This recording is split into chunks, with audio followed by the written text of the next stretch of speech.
Hello दोस्तों, नमस्कार। SM किसी चैनल में मैं आप सब लोगों का दिल से बहुत बहुत स्वागत करता हूं। फर्स्ट टाइम विजिट किया है जरूर चैनल को सब्सक्राइब कर लेना।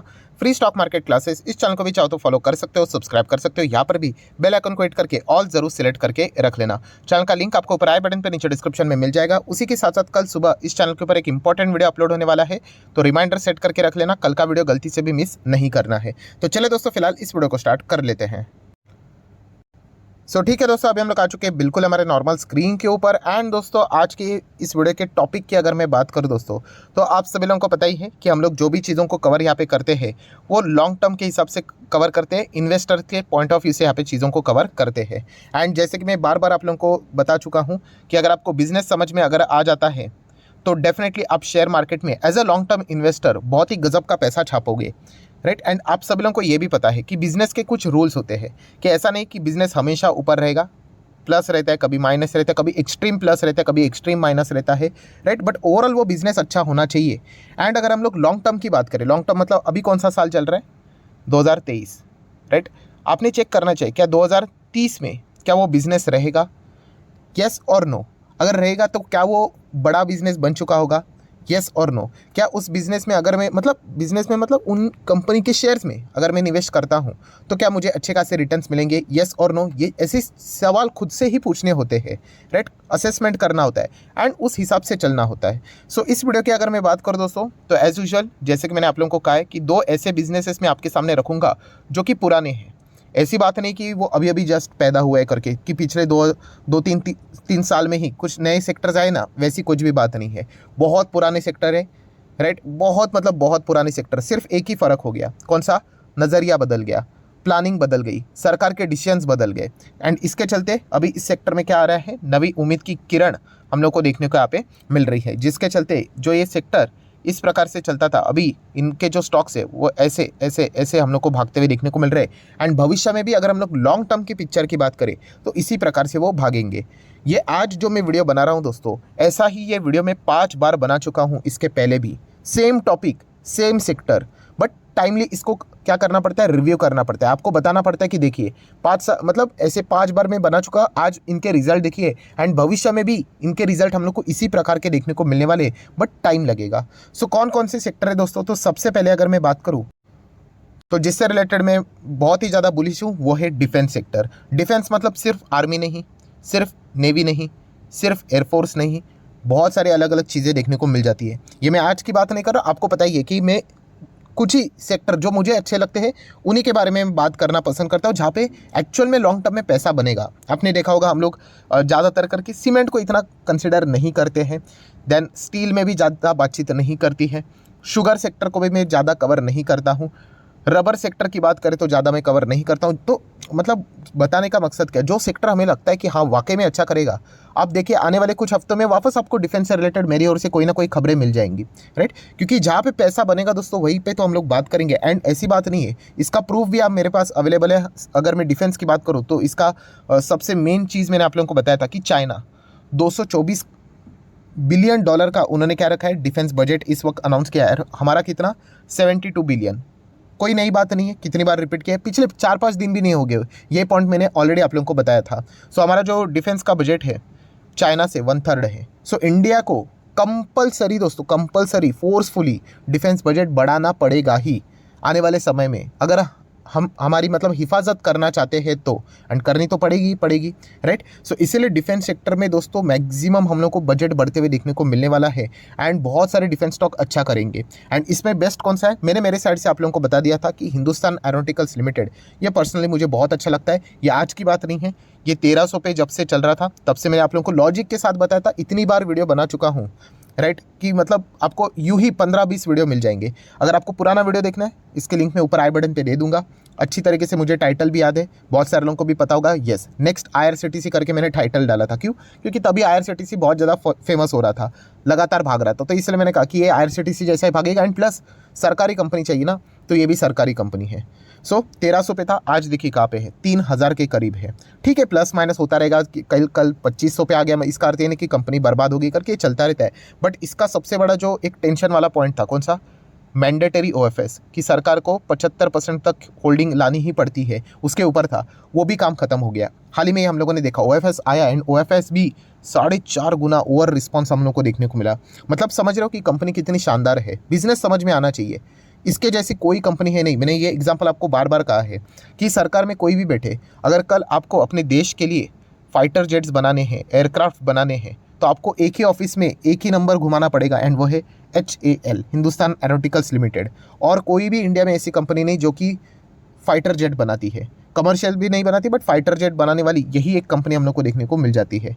एंड अगर विदेश से अगर हम लोग को कोई मतलब ऑर्डर मिला, मतलब एक्सपोर्ट करने का, तो उस दिन आप लोगों को मैं ऑलरेडी बोल चुका हूँ कि बस उस स्टॉक को देखने का मज़ा ही कुछ और रहेगा, बट वो मिलना चाहिए। अर्जेंटीना से अभी थोड़ी उम्मीद ज़्यादा देखने को मिल रही है। सो ज़रूर आप चाहो तो HAL को स्टडी कर सकते हो। एक साल के रिटर्न्स भी देखिए, मार्केट डाउन मतलब फ्लैट है ना, 82% के रिटर्न्स। राइट, सरकारी कंपनी है, नो डाउट रिस्क रहेगा इसमें ज़्यादा, मैं ये नहीं कह रहा हूँ। डेट फ्री कंपनी है, कोई कर्जा नहीं कंपनी के ऊपर, भयंकर रिजर्व्स, भयंकर कैश पड़ा हुआ है कंपनी के पास, सब कुछ सॉलिड हम लोग को देखने को यहाँ पे मिल रहा है। तो इसलिए मैंने आप लोगों को बताया था कि डिफेंस के बारे में चाहो तो स्टडी कर सकते हो। ये एक पॉइंट हो गया। अभी अदर देन सरकारी अगर आपको स्टडी करना है तो कौन सा, तो सोलार इंडस्ट्री को स्टडी करना। गजब की कंपनी है, शानदार कंपनी है। सिर्फ एक ही प्रॉब्लम है, ये अभी तक नीचे नहीं आ रहा है। हम लोग इंतजार कर रहे हैं 5 साल में कितना है, 262% की रिटर्न्स, एंड ये देखिए कैसा भाग रहा है, अभी तक नीचे नहीं आ रहा है। थोड़ा सा मतलब मार्केट में अगर कुछ बड़ा कुछ अगर हो गया तभी जाके हम एक्सपेक्ट कर सकते हैं कि ज़ोरदार नीचे आएगा करके, बट अभी तक मौका ही नहीं मिला है। ठीक है, कभी मिल जाएगा तो ज़रूर आप इसको कंसिडर कर सकते हो। बहुत ही उम्दा कंपनी है, शानदार कंपनी है। राइट, तो ज़रूर इसको फोकस में रख लेना।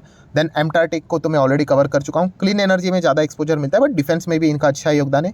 ऑलरेडी मैं इसके क्लाइंट मल्टीपल टाइम्स आप लोगों को बता चुका हूँ, सिखा चुका हूँ। एंड देखा गया तो इतने ही कंपनीज नहीं दोस्तों, ये इतनी सारी लिस्ट आप लोगों को मिल जाएगी। हर एक डिफेंस कंपनी को अगर आप अच्छी तरीके से स्टडी करोगे, आपको बहुत सारे कंपनीज मिलेंगे दोस्तों। बताने का मकसद सिर्फ इतना ही है कि आप इस सेक्टर को इग्नोर मत कीजिए, ये बहुत ही उम्दा सेक्टर है, मैं इसके पहले भी बोला हूँ। एंड जस्ट शुरुआत हुई है, $72 बिलियन।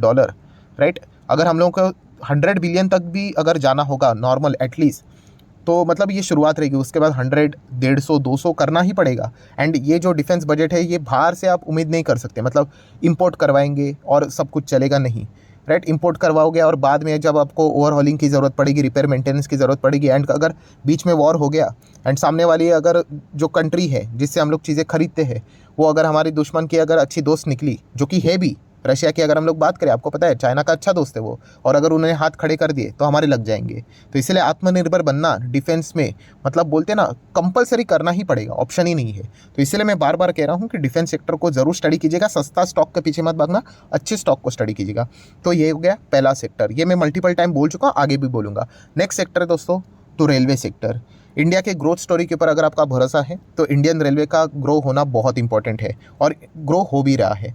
ठीक है, थोड़ा पेस और बढ़ना इंपॉर्टेंट है, मतलब जिस रफ्तार से जा रहा है और रफ्तार थोड़ी बढ़नी चाहिए, बट कामकाज अच्छी तरीके से चालू है। एंड रेलवे में भी बहुत सारे स्टॉक्स मिल जाएंगे आपको, बहुत सारे, 10 से भी ज़्यादा स्टॉक है, बट हमेशा मैं आप लोगों को 4 ही स्टॉक आपकी आंखों के सामने रखता हूँ। उसमें से पहला है IRCTC, बहुत ही ज़बरदस्त कंपनी, शानदार कंपनी है। इसका अर्थ ये नहीं कि रोज़ आपको ये मिठाई बांटती घूमे, रोज़ रिटर्न्स ही रिटर्न्स मिले। हाँ, लॉन्ग टर्म वालों को अच्छे रिटर्न्स मिल रहे हैं, आप चेक कर लेना।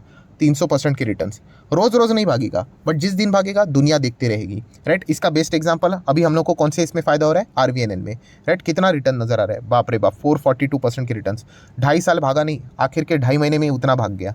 राइट, मतलब 2.5 महीने के रिटर्न्स इज़ मोर देन 2.5 साल। तो ये फॉर्मूला का एक ही इक्वेशन का एक ही आउटकम निकलता है, क्या, पेशेंस। हाँ, कब भागेगा वो किसी को नहीं पता होता है, बट अच्छी कंपनी है ना, आज नहीं तो कल फल मिल जाएगा आपको। राइट, इसीलिए तो ये इतने बड़े बड़े इन्वेस्टर 10-10 साल होल्ड करते हैं। क्यों होता है, कभी कभी कंपनियां नहीं भागती करती। ITC जैसी कंपनी नहीं भागी 4-5 साल, इसका अर्थ ये थोड़ी है कि बंद हो गया वो कंपनी करके। अभी देखो अच्छा कर रहा है, आगे भी अच्छा करेगा। सो ये समझ में हम लोग को यहाँ पे आना चाहिए। राइट, जैसे कि शायद से मैंने लास्ट वीडियो में ही आप लोगों को बोला था कि ऐसा होता है कभी कभी 3-3, 4-4 साल भी स्टॉक मूव नहीं होते। आपको पता है बजाज फाइनेंस, आज हर कोई बजाज फाइनेंस की बात करता है। बजाज फाइनेंस भी एक ज़माने में 3-3.5 साल नहीं चला था। राइट, तो तभी भी हर कोई बजाज फाइनेंस को मतलब खराब ही बोलता था। आज देखिए, तो बिजनेस को समझिए दोस्तों। RVNL जैसे मैंने आप लोगों को कहा, बहुत ही उम्दा कंपनी है। ठीक है, 100 का वापस 60-70 आ जाएगा तो इसमें कोई बड़ी बात नहीं है, चलता रहता है। एग्रीगेट रिटर्न्स हमारे शानदार बन जाते हैं, जो सिर्फ तेज़ी देखकर आ जाते हैं वो अटक जाते हैं। देन अगर हम लोग बात करेंगे तो इरकॉन इंटरनेशनल, जैसे आप चाहो तो बोल सकते हो, ये भी कमाल की कंपनी, शानदार है। बोनस स्प्लिट भी दे चुका है। इसके भी रिटर्न्स देखेंगे तो 80% ये है ही नहीं, हिडन रिटर्न्स इससे ज़्यादा होते हैं दोस्तों। ये बोनस स्प्लिट का आपको इम्पैक्ट नज़र नहीं आता है, राइट। जिनके पास है उनको ही वो चीज़ समझ में आ जाती है, वो प्रॉफिट बड़ा नज़र आ जाता है। देन अगर देखा गया तो IRFC, इसको भी आप चाहो तो कंसिडर कर सकते हो। अभी थोड़ा थोड़ा ठीक कर रहा है 28% के आसपास, राइट। इतना तो आपको FD में भी नहीं मिलेगा होल्ड करके। एंड पोस्ट टैक्सेशन की बात करें तो ऑब्वियसली मार्केट के ही रिटर्न्स ज़्यादा रहते हैं, राइट। सो इसीलिए इन 4 स्टॉक्स को आप चाहो तो यहाँ पे कंसिडर कर सकते हो। और भी रेलवे स्टॉक्स है, बट मुझे ऐसा लगता है कि इन 4 स्टॉक्स के बाहर जाने की मतलब और भी कोई ज़रूरत नहीं, इतने ही काफ़ी है, राइट। तो इनको स्टडी करना मैं इतना कह सकता हूँ दोस्तों। अगर आप जेन्युइनली, ये मैं बार बार बोलता रहते हो कि आप एक्चुअल में लॉन्ग टर्म इन्वेस्टर हो ना दोस्तों, तो आपका पैसा बनेगा। बोलने के लिए सिर्फ हाँ मैंने पैसा लगा दिया है, 1 साल हो गया, 2 साल हो गया, पैसा नहीं बना सर, और आप सरेंडर कर रहे हो, कोई मतलब की बात नहीं, राइट। RVNL में आप देख रहे हो कि कैसे लोगों ने पैसे छापा करके, और ये सिर्फ RVNL की बात ही नहीं है, IRCTC में भी लोगों ने ज़बरदस्त पैसा छापा है, राइट। बाद में क्या हो जाता है कि एकदम ऊपर जाने के बाद लोग खरीदने के लिए आ जाते हैं, फिर वो ठंडा पड़ जाता है तो लोग भी ठंडे पड़ जाते हैं, राइट। तो बस एक ही कहना चाहूँगा दोस्तों, फॉर्मूला हमेशा याद रखना, अच्छे स्टॉक्स को सिलेक्ट करना होता है एंड प्लस उनको होल्ड भी करना होता है लंबी अवधि के लिए, बस आपका पैसा यहाँ पे बन जाएगा। हम प्रॉब्लम क्या कर लेते हैं, अच्छे शेयर को खरीद लेते हैं, होल्ड नहीं कर पाते, या फिर खराब शेयर को खरीद लेंगे और ज़बरदस्त होल्ड करेंगे, राइट। फालतू के स्टॉक्स को, बैंक्स को अगर होल्ड करोगे 15-20 साल, कुछ पैसा बनने वाला नहीं है वहाँ पे, राइट। बट अच्छे स्टॉक में 10-15 साल होल्ड करोगे, डेफिनेटली पैसा बनेगा। सो आशा करता हूँ वीडियो हेल्पफुल लगा होगा, तो चाहो तो इसको लाइक एंड शेयर कर देना। एंड डीमैट अकाउंट अगर आपने अभी तक ओपन नहीं किया है तो लिंक नीचे डिस्क्रिप्शन में 25 वीडियो की लिस्ट बिल्कुल फ्री ऑफ कॉस्ट मिल जाएगी। आपका नाम, कौन सा अकाउंट अपने लिंक के थ्रू ओपन किया है, प्रॉपर्ली कमेंट से मेंशन कर देना, तो हफ्ते भर के अंदर अंदर सारे लेक्चर्स मेरे साइड से फ्री ऑफ कॉस्ट प्रोवाइड कर दिए जाएंगे, ताकि आप शेयर बाजार को आसान भाषा से सीख सको। So that's it, thank you very much दोस्तों, we will be meeting our next video, तब तक के लिए बाय बाय।